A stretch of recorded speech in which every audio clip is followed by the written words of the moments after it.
ونصلي ونسلم على رسوله الكريم. أما بعد فأعوذ بالله من الشيطان الرجيم. بسم الله الرحمن الرحيم. اهدنا الصراط المستقيم صراط الذين أنعمت عليهم غير المغضوب عليهم ولا الضالين.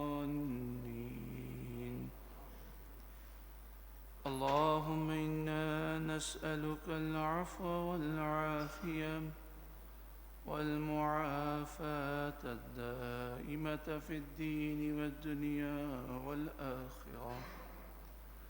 اللهم اشغل جوارحنا بطاعتك وقلوبنا بمعرفتك واشغلنا طول حياتنا في ليلنا ونهارنا والحقنا بالذين تقدموا من الصالحين وارزقنا ما رزقتهم وكلنا كما كنت لهم.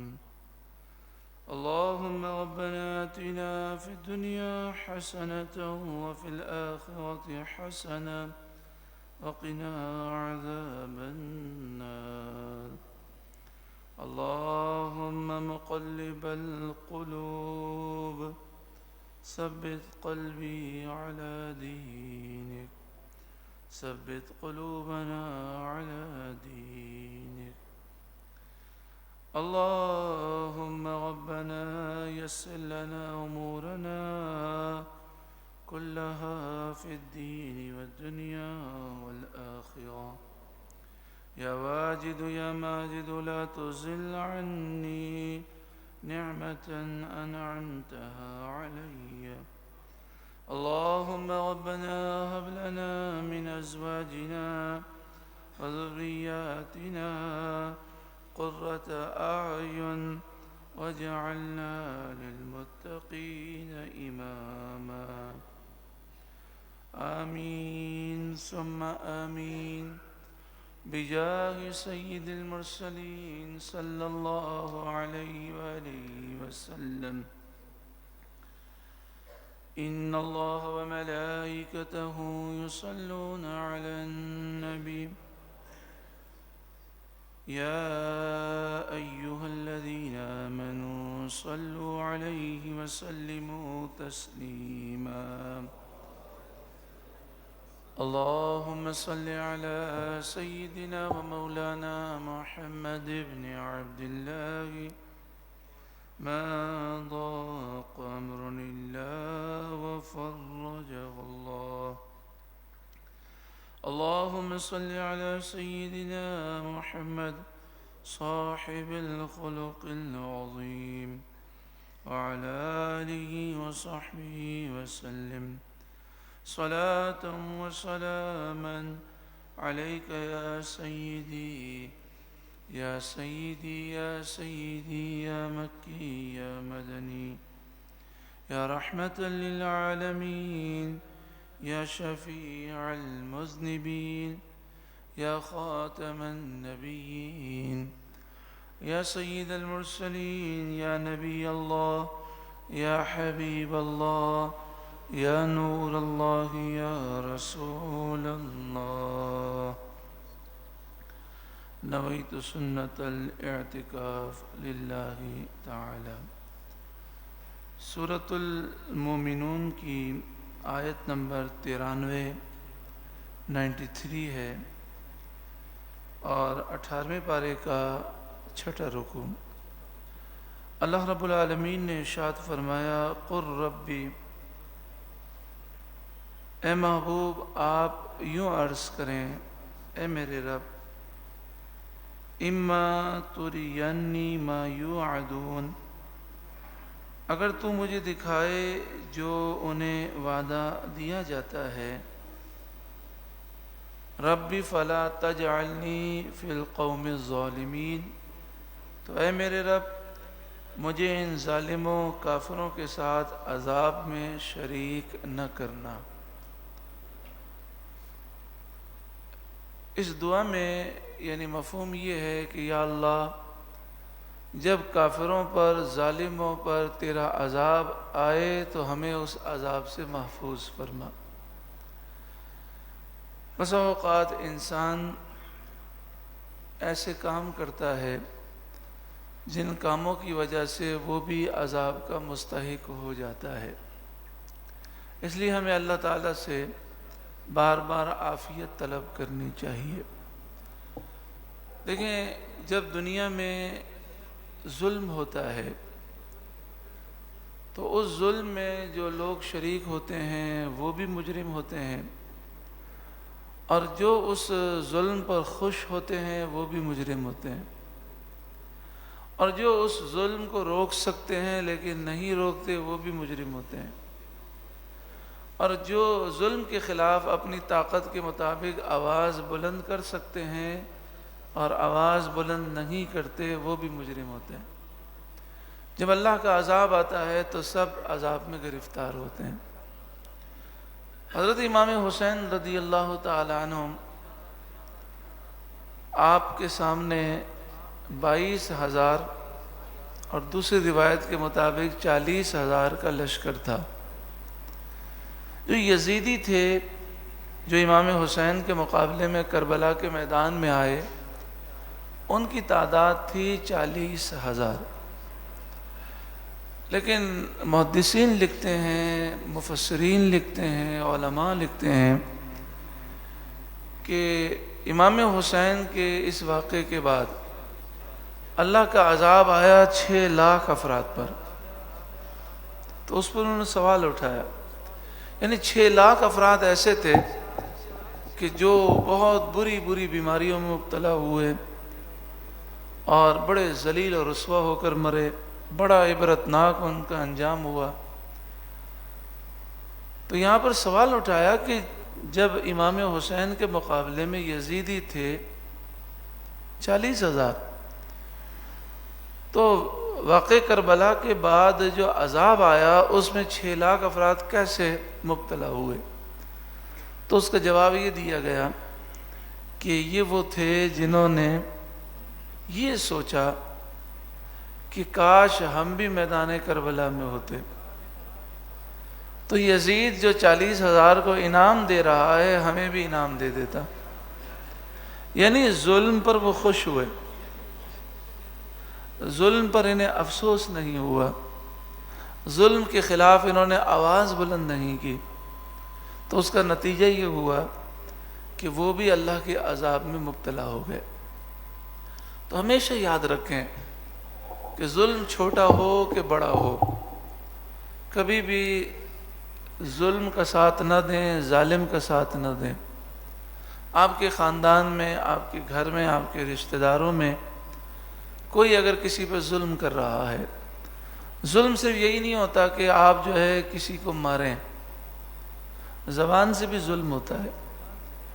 بعض اوقات ایسا ہوتا ہے بعض خاندانوں میں کہ بعض خاندانوں میں ایسا ہوتا ہے کہ بعض بچیاں بڑی شریف ہوتی ہیں تو پورا خاندان اسے دبانے کی کوشش کرتا ہے، ساس بھی گالیاں دے رہی ہے، سسر بھی گالیاں دے رہا ہے، تو شوہر بھی مار رہا ہے، تو دیور اور جیٹھ بھی جو ہیں اسے ذلیل کر رہے ہیں۔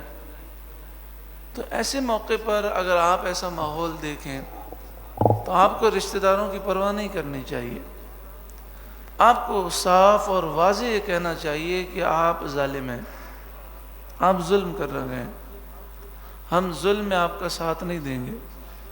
مجھ سے کوئی بھی پوچھے گا تو میں کہوں گا کہ یہ ظالم ہے۔ دیکھیں، ہاتھ سے مارنا بھی ظلم ہے، لیکن زبان سے تکلیف دینا اس سے بڑا ظلم ہے۔ مولا کائنات مولا علی رضی اللہ تعالیٰ عنہ فرماتے ہیں کہ تلوار کے جو وار ہوتے ہیں نا وہ صحیح ہو جاتے ہیں۔ اگر کسی پر تلوار سے ضرب لگ جائے، چھری سے ضرب لگ جائے، زخم ہو جائے، تو مولا علی فرماتے ہیں وہ زخم صحیح ہو جاتے ہیں، لیکن زبان سے جو دل پر زخم لگتے ہیں وہ کبھی صحیح نہیں ہوتے. تو زبان سے تکلیف دینا یہ ہاتھ سے مارنے سے بڑا ظلم ہے. تو کتنی ہماری بہنیں ہیں، کتنی ہماری بچیاں ہیں جو سسرال میں اس وجہ سے پریشان ہیں کہ شوہر طنز کر رہا ہے، تانے دے رہا ہے، یا ساس جو ہے طنز کر رہی ہے، تانے دے رہی. اچھا بعض جگہ پر ایسا ہوتا ہے، یعنی عجیب ماحول ہے کہ جو شریف ہے اس کی شرافت کے باوجود لوگ اس پر ظلم کرتے ہیں. بعض اوقات جو بہو ہوتی ہے وہ بڑی تیز ہوتی ہے، وہ ظالم ہوتی ہے، گھر کا ماحول خراب کیا ہوا ہوتا ہے. اب ہم کیا دیکھتے ہیں؟ ہم یہ دیکھتے ہیں کہ اس خاتون یا اس لڑکی کے جو ماں باپ ہیں ظلم میں بھی اسی کا ساتھ دے رہے ہیں، کسی صورت میں اپنی بیٹی کی غلطی تسلیم کرنے کے لیے تیار ہی نہیں. اور پھر ایک تو شرعی مسئلہ ہے کہ آپ یک طرفہ بات سنیں گے تو ہر آدمی اپنے مفاد کی بات کرے گا. تو لڑکی والے لڑکی کی بات سن کر وہ سمجھتے ہیں جناب ہماری بیٹی بڑی مظلوم ہے، تو انہیں چاہیے کہ دونوں طرف کی بات سنیں اور صلح کرانے کی کوشش کریں. ہمیشہ یاد رکھیں صلح ہوتی ہے انصاف کے ساتھ. جب آپ انصاف کی بات کریں گے اور آپ کہیں گے نہ میں اس کا ساتھ دوں گا نہ میں اس کا ساتھ دوں گا، میں شریعت پر عمل کروں گا، جو حق ہے میں اس کا ساتھ دوں گا. اب اگر میرا بیٹا ظالم ہے تو میں اسے ظالم کہوں گا، پھر دیکھیں انشاءاللہ اللہ تعالیٰ برکت بھی عطا فرمائے گا اور صلح بھی ہو جائے. لیکن انتہائی افسوس کے ساتھ ہمارے یہاں یہ رواج پڑ گیا کہ لڑکے والے لڑکے کا ساتھ دیں گے، لڑکی والے لڑکی کا ساتھ دیں گے. اچھا کاروباری معاملات میں تو یہی حال ہے. دوست اگر ظالم بھی ہے، وہ کسی کے پیسے دبا بھی لیتا ہے، تو اس کا دوست اسے یہ نہیں کہتا آپ ظلم کر رہے ہیں، بلکہ وہ اسے سپورٹ کرتا ہے اور ہر طرح سے وہ بھی ظلم میں شریک ہو جاتا ہے. تو یاد رکھیے ظالم کی جب گرفت ہوگی تو جو ظلم میں شریک ہے وہ بھی اللہ کے عذاب سے بچ نہیں سکے گا. تو اس لیے ہمیشہ ظلم کی مذمت کریں، ظالموں کا کبھی ساتھ نہ دیں، اور آپ واضح طور پر ظالم سے کہہ دیں کہ آپ ظالم ہیں، میں آپ کا ساتھ نہیں دوں گا. اور جتنی طاقت ہے آپ کے اندر اتنی طاقت کے مطابق ظلم کو روکیں. ہاتھ سے روک سکتے ہیں تو ہاتھ سے روکیں، زبان سے روک سکتے ہیں تو زبان سے روکیں، اور یہ طاقت نہیں تو اس کا ساتھ نہ دیں اور دل میں برا جانیں. اسی طرح بہت سارے معاملات ہیں. مثلا مثال کے طور پہ ہمارے ملک میں بے حیائی ہے، فحاشی ہے، عریانی ہے. ہماری حکومتیں ظالم ہیں، اتنا قرضہ لے کر یہ ملک کا بیڑا غرق کر رہے ہیں. پاکستان کی تاریخ میں اتنا قرضہ نہیں لیا گیا جتنا 2.5 سال کے اندر لیا گیا. قوم کو بھی تو احساس نہیں ہے نا. ابھی تو محسوس ہو رہا ہے جناب ڈالر نیچے جا رہا ہے. کیسے جا رہا ہے؟ اس لیے جا رہا ہے کہ آپ کروڑوں ڈالر جو ہے عالمی بینک سے اور IMF سے ڈال کر لے کر اپنا خزانہ بھی بھر تو رہے، لیکن جب ان قسطوں کو دینے کی باری آئی تو پھر کیا حال ہوگا. یعنی ماہر معیشت یہ کہتے ہیں کہ جس طریقے سے ہمارا ملک چلایا جا رہا ہے 2-3 سالوں کے بعد $200 آپ کو 200 روپے کا بھی نہیں ملے گا. یعنی ایسی پالیسیاں بنائی جا رہی ہیں کہ بس ملک لوٹو فرار ہو جاؤ. ہر جو بھی آدمی حکومت میں آتا ہے وہ کہتا ہے میں کرپشن کے خلاف ہوں اور نیب کا ادارہ ہے، میں یہ کروں گا وہ کروں گا. جب تک وہ حکومت میں ہوتا ہے لوگ اس کو شریف سمجھتے ہیں، جب حکومت جاتی ہے تو پتہ چلتا ہے اتنا بڑا فراڈی تھا، اتنا کرپشن کر گیا. پھر نواز شریف اپنے دور کے اندر بڑا شریف بنا ہوا تھا، جب وہ گیا تو پتہ چلا اتنا بڑا فراڈی تھا. زرداری صاحب اپنے دور کے اندر بڑے شریف بنے رہے، جب گئے تو پتہ چلا کہ اتنے بڑے. چلو زرداری کے بارے میں کچھ تو معلومات تھی، لیکن جانے کے بعد معلوم اچھا اتنا کرپشن. یہ تو اللہ تبارک و تعالیٰ کا فضل ہے ہمارے ملک پر اور شہیدوں کے خون کی برکت ہے. اگر امریکہ کو بھی 73 سال میں اتنا لوٹا گیا ہوتا تو وہ فنا ہو جاتا. ہر آدمی نے لوٹا. اور صرف یہی نہیں کہ یہ ہمارے حکمراں لوٹ رہے ہیں، چھوٹے سے چھوٹا جو سرکاری ملازم ہے اس سے لے کر اوپر تک ہر کوئی رشوت لے رہا ہے، الا ماشاء اللہ ہر کوئی فراڈ کر رہا ہے۔ تو اس ظلم کے خلاف بھی ہمیں آواز بلند کرنی ہے، جتنی طاقت ہے۔ ہاتھ سے روک سکتے ہیں تو ہاتھ سے روکیں، ہاتھ سے روکنے کی طاقت نہیں تو آواز بلند کریں، اس کو برا سمجھیں۔ لیکن آج کیا ہوتا ہے، میری یہ پارٹی ہے تو اب میری پارٹی والا جو بھی کرے وہ مجھے صحیح لگے گا، تو کل بروز قیامت ہمیں بھی ظالموں کے ساتھ اٹھایا جائے گا۔ اب کوئی کہے کہ جناب آپ نے زرداری کو کیوں کہہ دیا، کیونکہ میرا تعلق تو پیپلز پارٹی سے ہے، تو آپ کا تعلق پیپلز پارٹی سے ہو یا کسی بھی پارٹی سے ہو، پی ٹی آئی سے ہو یا نون لیگ سے ہو، آپ کہیں میری پارٹی جو بھی ہو، لیکن اگر پارٹی لیڈر بھی ظلم کرے گا تو میں اس کے خلاف کھڑا ہو جاؤں گا۔ یہی تو اسلام کا طریقہ ہے اور یہی تو ہمیں قرآن سکھاتا ہے۔ پھر ناموس رسالت کے مسئلے کو دیکھیں تو ناموس رسالت کے مسئلے میں ہمیں آواز بلند کرنا ہم پر فرض ہے اپنی طاقت کے مطابق۔ اگر اس مسئلے میں ہم خاموش رہے تو جب اللہ کا عذاب آئے گا تو ہم بھی مبتلا ہوں گے۔ اب فرانس میں گستاخیاں ہوئیں اور اصولاً فرانس کے سفیر کو ملک بدر کرنا چاہیے۔ میں آپ کو اس کی مثال دوں، ہمارا وزیر اعظم ہے نا، یہ ایک جملہ کہہ دے فرانسیسی صدر کے خلاف، دوسرے دن کیا اسی دن یہ ہمارے سفیر کو دھکا مار کے نکال دیں گے۔ ہمارے ملک کا صدر امریکی صدر کے خلاف ایک جملہ کہہ دے تو اسے کہیں گے معافی مانگو، اگر یہ معافی نہیں مانگے گا تو اسی دن امریکہ سے ہمارے سفیر کو یہ دھکے مار کے نکال دیں گے۔ اپنی عزت کے لیے ان کو کتنی غیرت ہے، لیکن فرانس میں رسول اللہ صلی اللہ علیہ وسلم کی گستاخی ہوئی، کیا ہمارے اندر اتنی غیرت نہیں ہے؟ تو اب یہ کام صرف تحریک لبیک کا تو نہیں ہے، پوری امت مسلمہ کا ہے۔ ہر مسلمان فرد پر یہ فرض ہے کہ وہ اس کے بارے میں آواز بلند کرے اور اپنی طاقت کا استعمال کرے۔ کم از کم ہم کل بروز قیامت یہ تو کہہ سکیں گے نا، اے مالک میرے اندر جو طاقت تھی اس کے مطابق میں نے آواز بلند کی تو مجھے معاف فرما دے۔ محبوب کریم صلی اللہ علیہ وآلہ وسلم نے یہی فرمایا نا، جو ہاتھ سے روک سکتا ہے وہ ہاتھ سے روکے، جس کو ہاتھ سے روکنے کی طاقت نہیں وہ زبان سے روکے۔ پیارے آقا صلی اللہ علیہ وآلہ وسلم کو کیا دعا اللہ نے سکھائی؟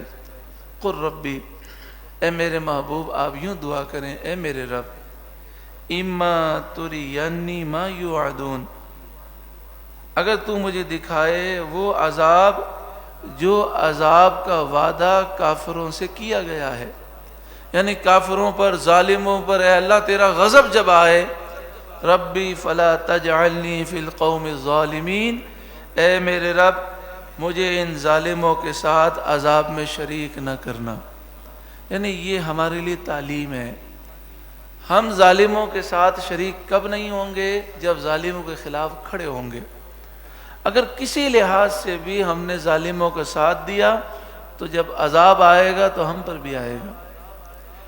خاموشی بعض اوقات ظلم ہوتی ہے، جو بولنے کی طاقت رکھتا ہے وہ خاموش رہے وہ بھی ظالم ہے۔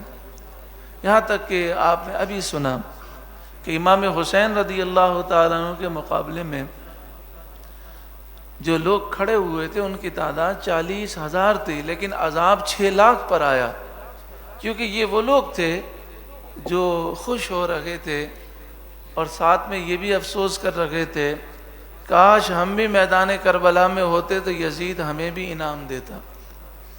تو جو آدمی گناہ پر راضی ہو وہ گناہ میں شریک ہے۔